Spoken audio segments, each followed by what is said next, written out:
Hello, beautiful people. Welcome to Jessi, Trif podcast in the raw, where we have real, authentic conversations about your worth. I'm so happy that you are here today. Welcome back to this podcast. I am Jessi Trif. I am a wellness educator and health and wellness coach. And I love to show up here to give you tips and tricks and tools to live your best life, to increase your wellness and quality of life, help you find joy and ways to fall in love with yourself and your life, either again or for the first time, or even to just create a feeling of momentum as you continue to enjoy the beautiful life that you are living. So today we are talking about 5 techniques that I believe can help you manage summer stress. Summertime is such an amazing time of the year. Like, we got through last year's holidays. We got through the new year. We got through what I like to call the longest month of the year, which is January. If you live where it's cold, you finished with winter time. Like, the summer is here. The weather is sunny and plants are growing. And even where I live in Florida, like, there's a different feeling in summertime. For many of you, or for many of us, summer is a little different than the rest of the year, especially for people who have kids who are in school. All of a sudden, your kids are home and everything gets a little crazy, and you want to fit in, kids or not, you want to fit in a summer trip, or you want to fit in time to the lake or the beach or the pool. You want to see friends that you didn't really have time to see recently. Summer, you want to have like a drink while sitting on your patio, and there's so much you want to do. And there's also this pressure sometimes of you really want to enjoy it because it's summer and you want to live in the moment and you want to make memories and you want to soak it all up. We're going to talk about 5 different ways to really rein in any stress or anxiety or pressure to live in the moment and really get you to sink down and enter into that present moment mind state, to manage anxieties, to manage stress. So we're going to get into that, but first, a short little update. If you know me or you have been listening to this podcast, you know that I have been searching for an apartment for my husband and I for a couple months now. And we've been living in Miami Beach for 12 years. And searching for an apartment in South Beach, Miami has been crazy because the real estate market is just a little wacky. But I think next week I will be sharing with you what our next step home-wise is going to be, and I think I am really excited about it. As far as Jessi Trif, I am excited to keep growing my coaching clientele. I have really loved all my coaching sessions that I've been having with my clients. It's amazing how engaged I feel when talking to these people, how proud I am of the changes and the effort that they put forth into living their best life and getting more wellness and joy in their life and tackling barriers. It's amazing to support these people in this way. I think it's really cool that I'm coaching now because I'm a massage therapist for almost 20 years, and I've coached people with their bodies, with being in tune with where they feel pain, and to, when they do feel pain, to really address that pain and not just like let it keep getting worse. And now as I'm coaching people in their mental health and in their wellness, it's so cool to move from the body to the mind and finding ways to massage the mind to work for your benefit. So I'm really excited that my coaching practice is growing. In addition to my coaching practice, there's the education aspect of what I'm bringing for you.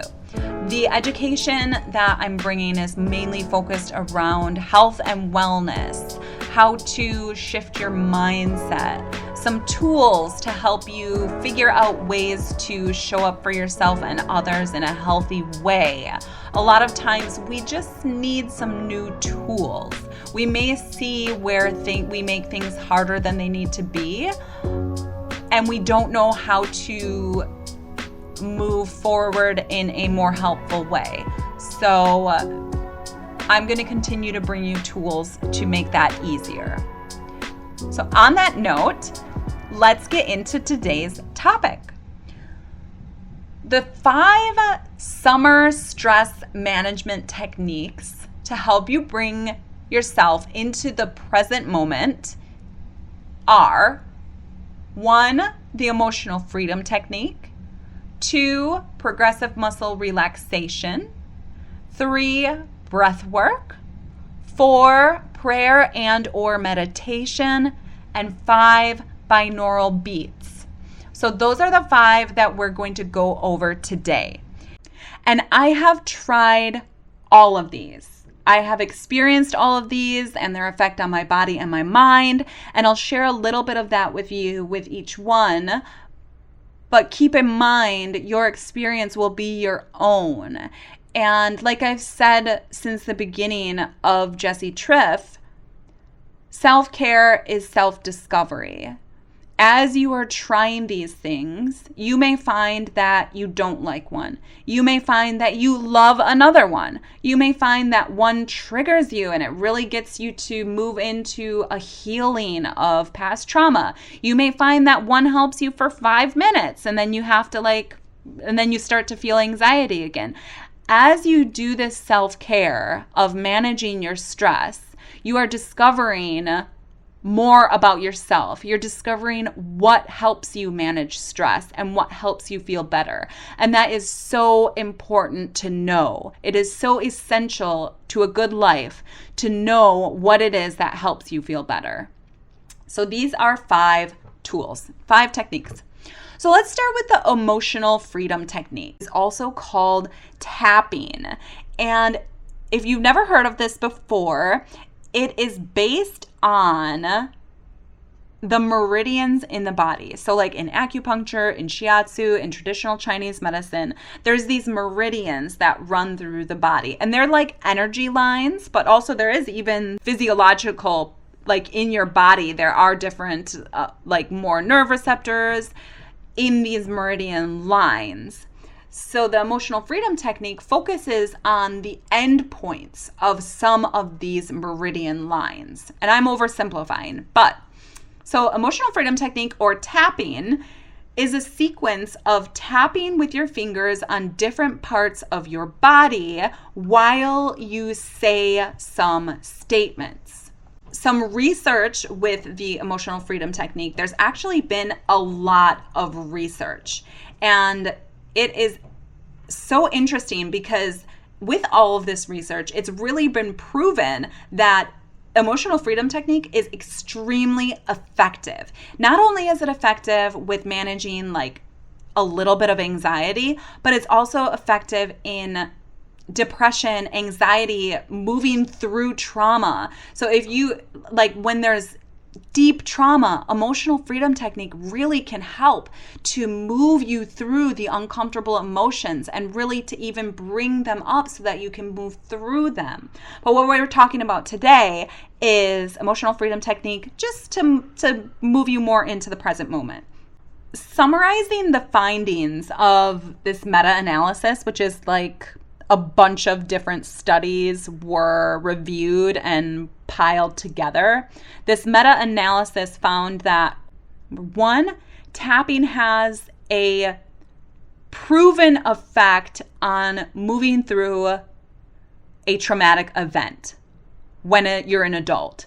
So you had a traumatic event, you're an adult now, and tapping has been scientifically proven to effectively move that adult through that traumatic event, leading to further healing and a feeling of authority in your life.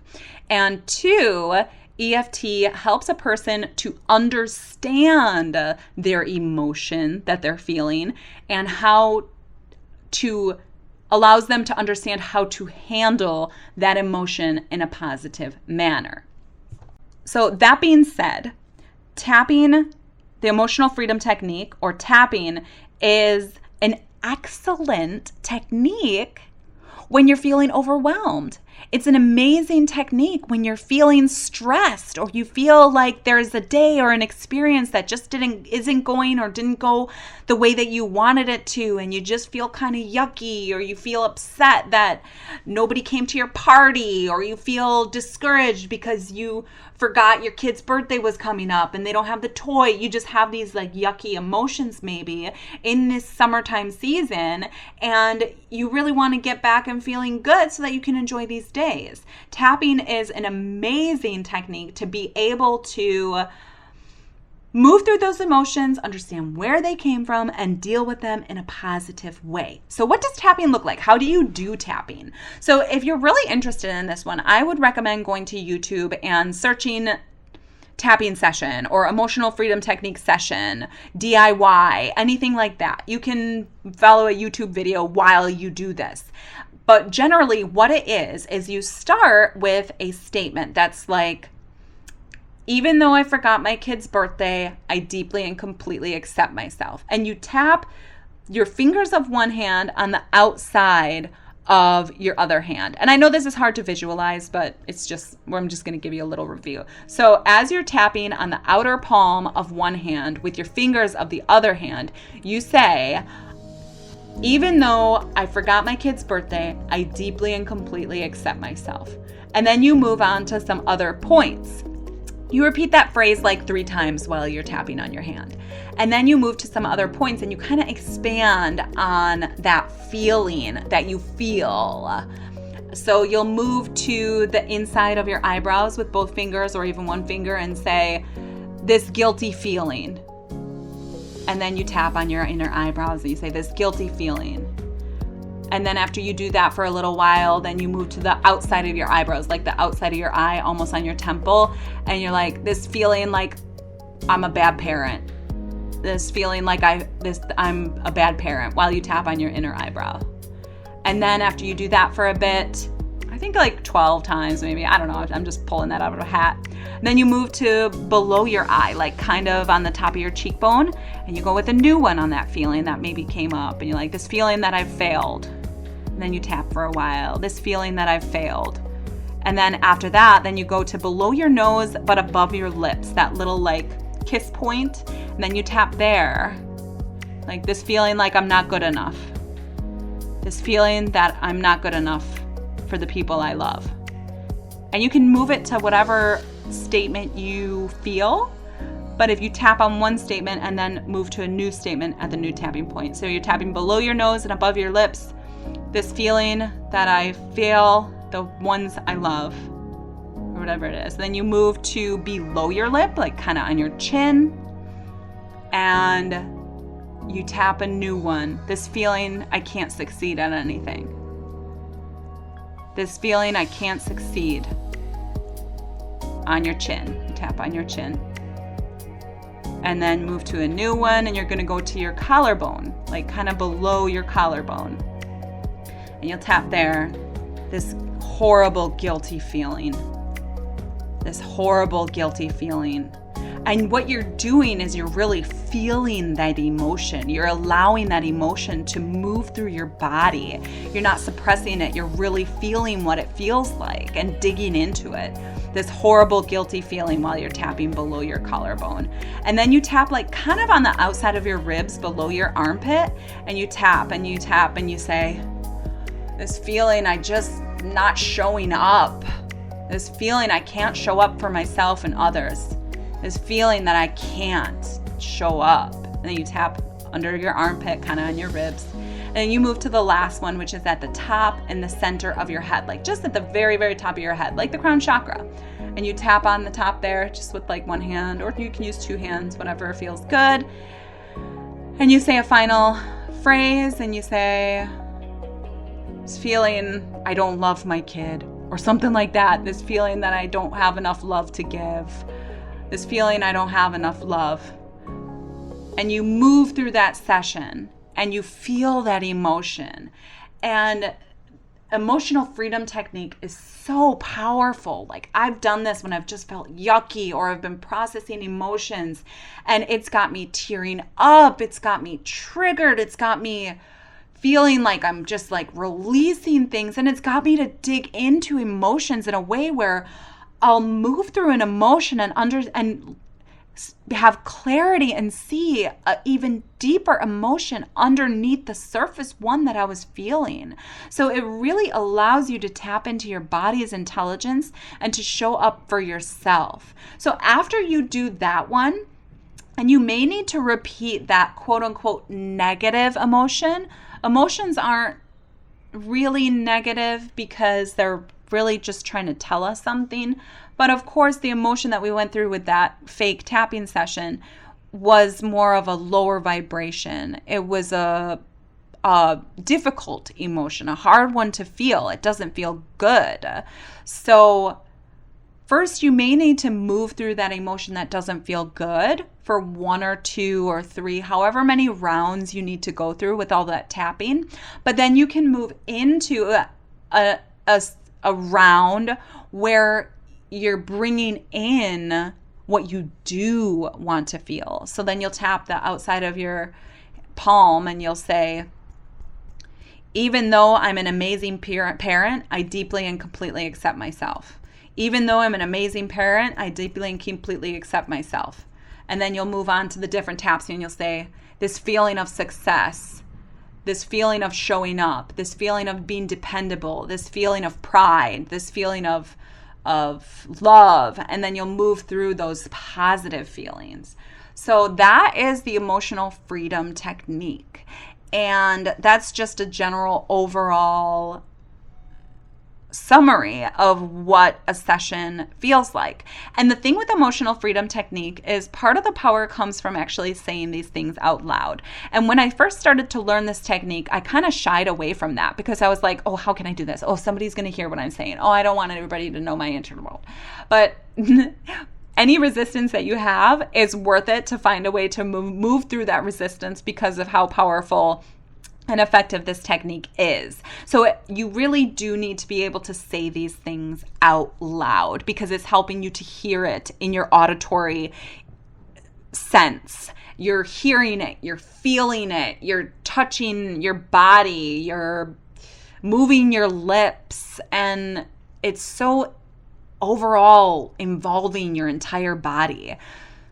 Okay, so that is, I could talk about this technique for quite a long time. I'm in the middle of reading a book on the emotional freedom technique, and I really plan to continue working on mastering this technique so that I can bring it to other people. Right now, I'm just using it on myself. So that is the emotional freedom technique. That is number 1.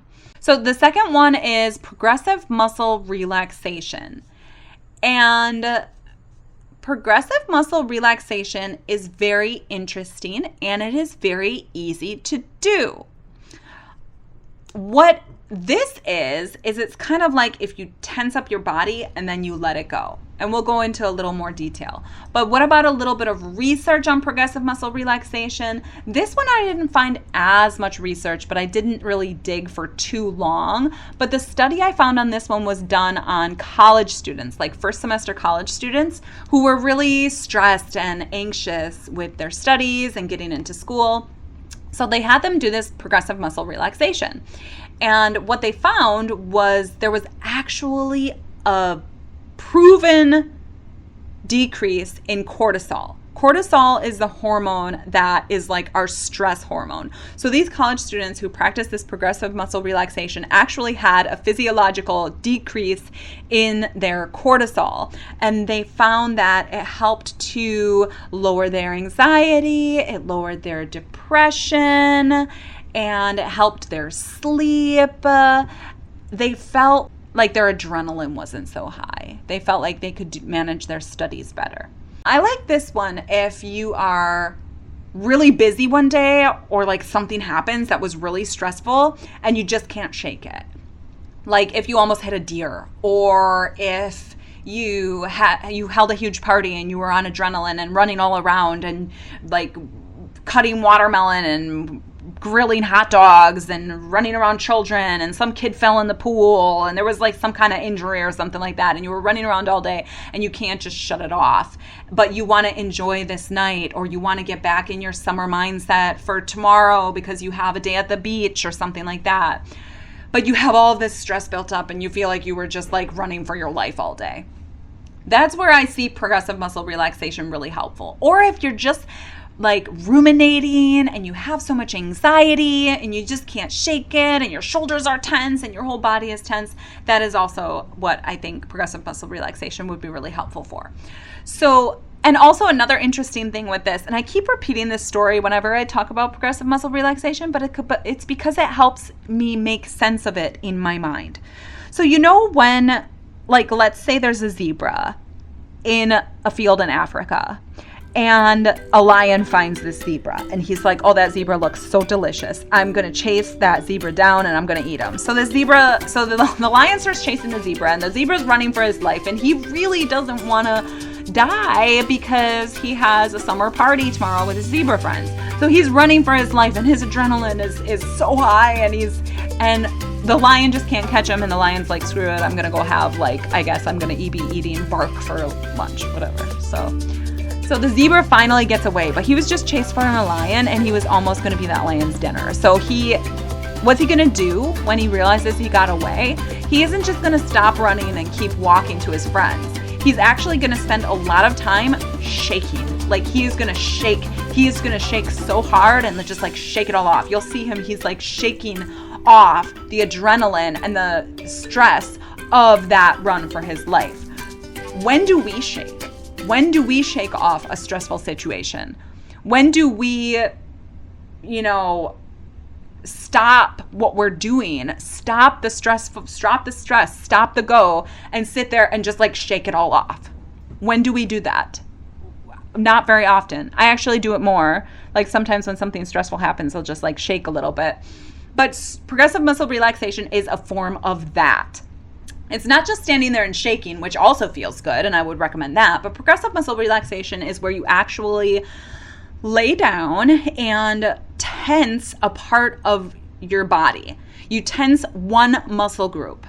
So, for example, you'll inhale and you'll tense or contract or flex really strongly a muscle group. So let's say it's going to be your legs. So really tense and relax your butt and your thighs and your legs and squeeze them really, really hard for like 5 to 10 seconds. And you're inhaling. So you're like,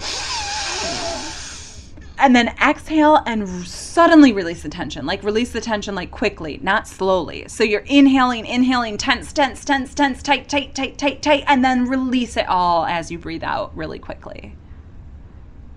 And then give yourself like 10 to 20 seconds to just relax and do it again. Either move to another area or do the same area a few times. It doesn't really matter. But you're breathing in while you're tensing a part of your body, and then you quickly untense and release as you breathe out. And you move through your entire body, and you do it with your shoulders. The shoulders and the neck is a really good one because we hold so much stress there. So you breathe in and you hunch your shoulders and squeeze your neck and hunch your shoulders really high and squeeze your neck. And then let it all go and release and breathe out. And you do it a few times, and really what it's doing is it's cueing your body to stop the stress response, to stop fighting, to stop fight or flight. It gets you back into your parasympathetic nervous system, your calm state. And these feelings, the stressful feelings, start to be able to flow out of those muscle groups because your muscles are holding that stress. They are holding a tense position. So when you do the progressive muscle relaxation, it actually is telling those muscles, clench and release, you're done now. It's intentional.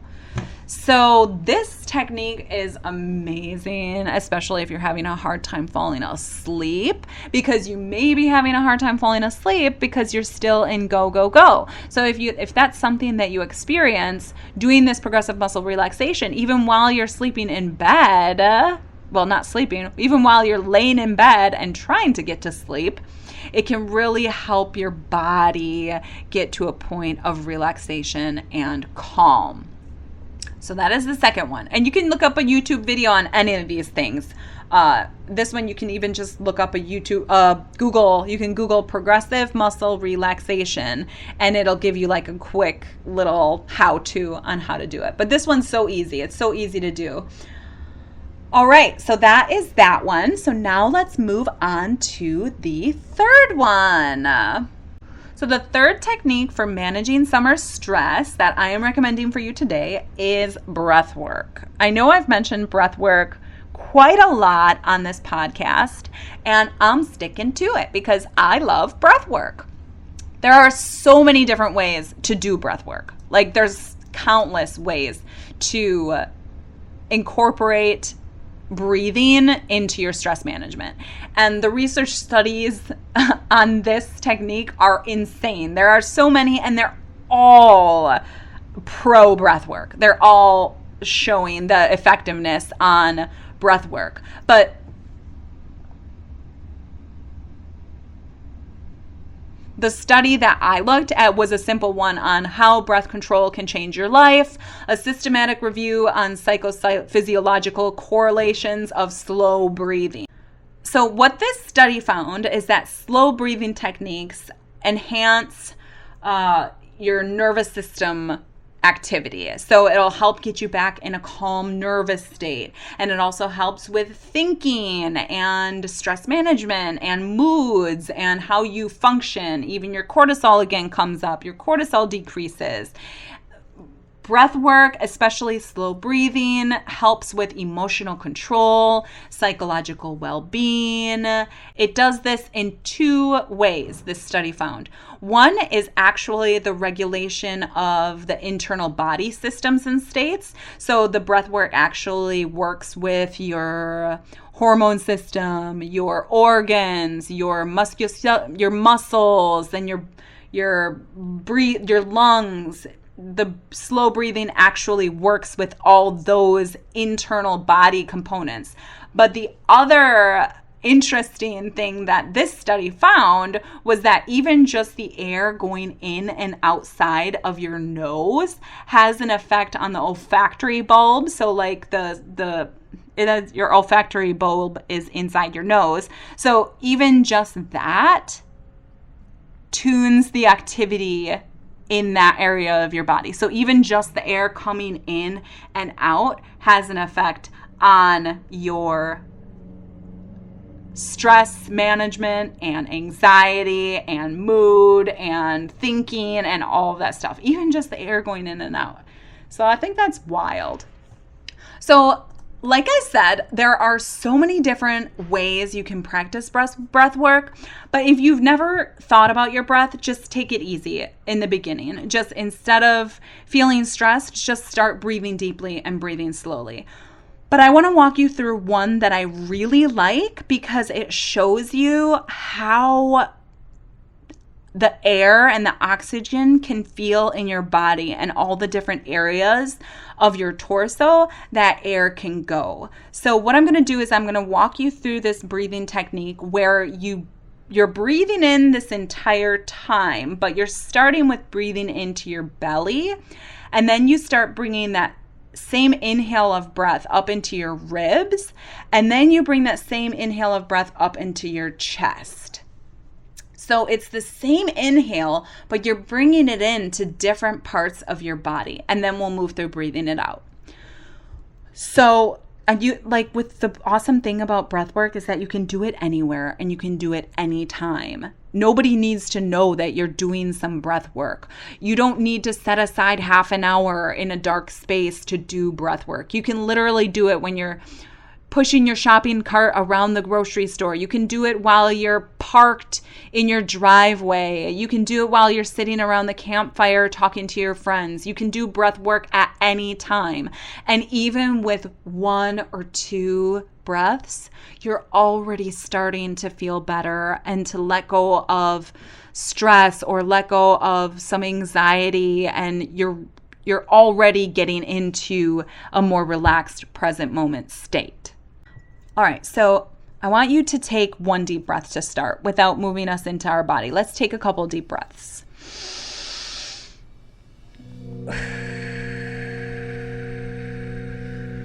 I like to breathe through pursed lips because it makes me breathe out a little longer.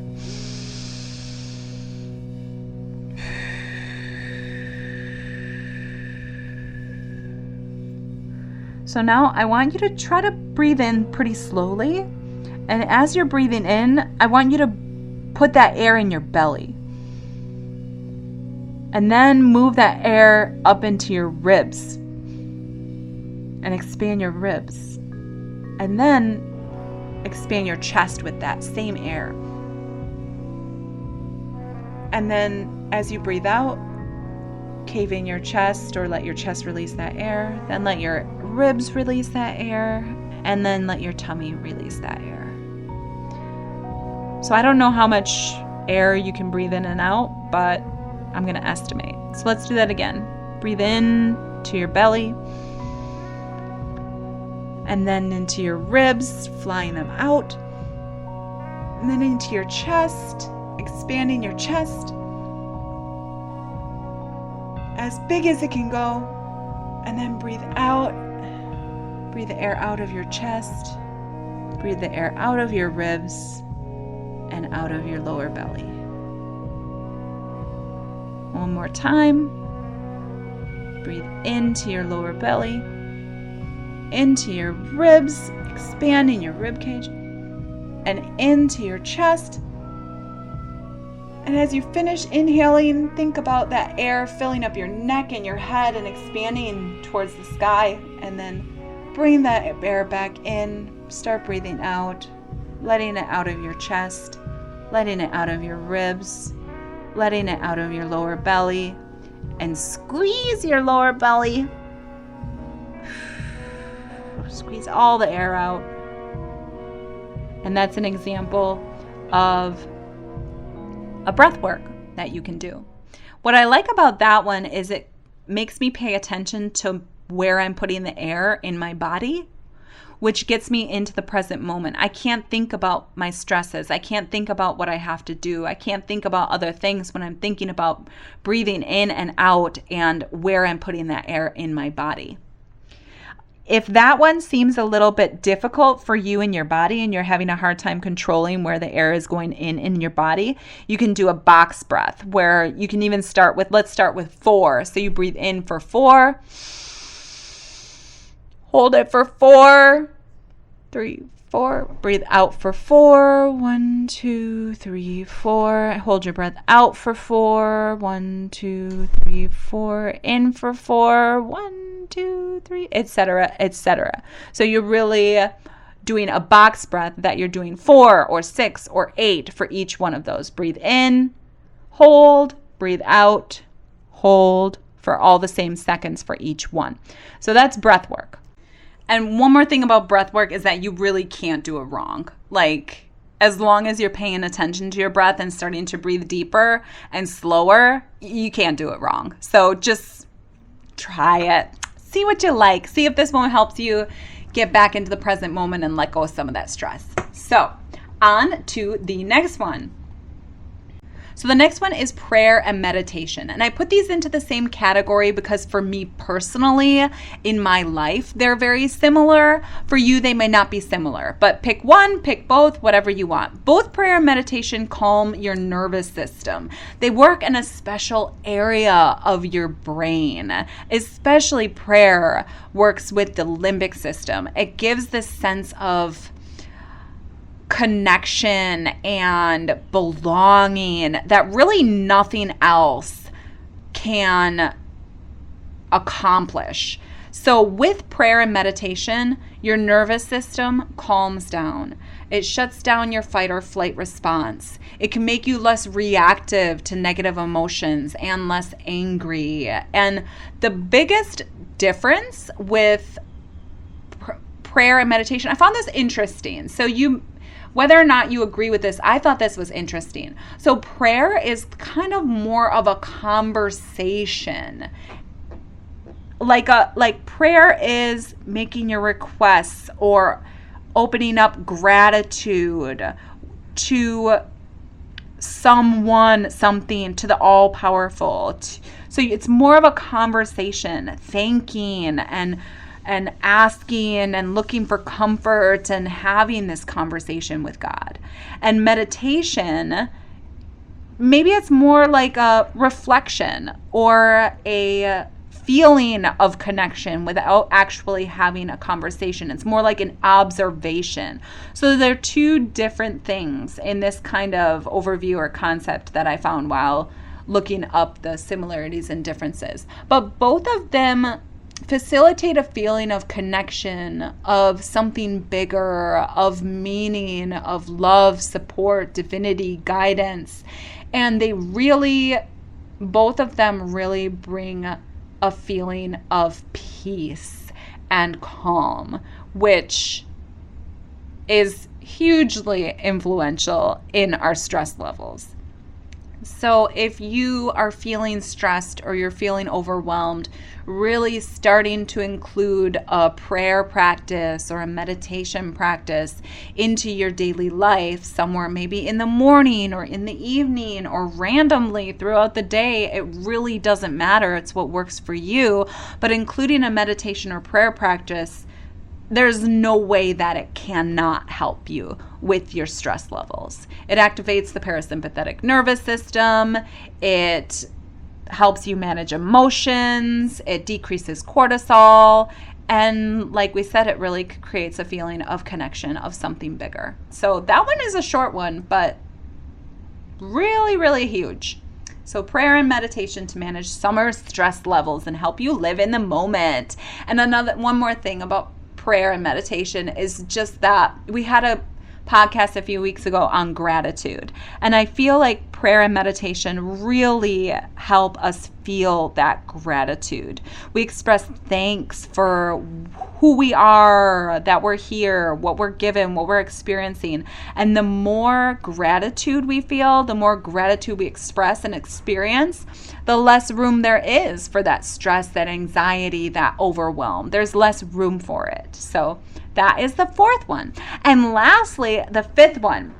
This one is kind of fun and kind of unique and really easy to do at any time.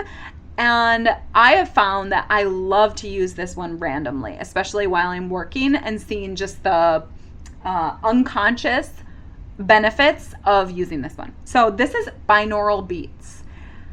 If you have not heard of binaural beats, they are a type of music. They're a form of auditory beat stimulation. So they're hearing, they're a rhythm, and it stimulates the mind, the brain waves.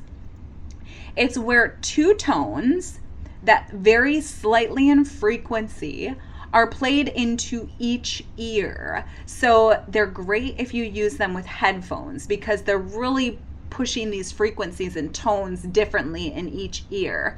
And this creates an auditory illusion of a third tone. So it creates in your ears, in your hearing, the illusion of a third tone or frequency. So it's almost like a magic thing happens. Binaural beats of certain frequencies have a modest positive effect on memory, attention, pain perception, and relaxation.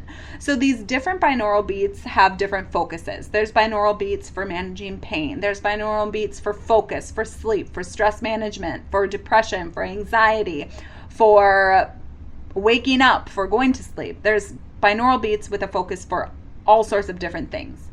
So binaural beats work because with all the frequencies and the tones that they're doing, they're actually focusing on certain brain waves. So and I don't know a lot about brain waves, so this is pretty vague, but there's like theta and alpha and delta waves. So the different binaural beats focus on increasing or decreasing certain waves.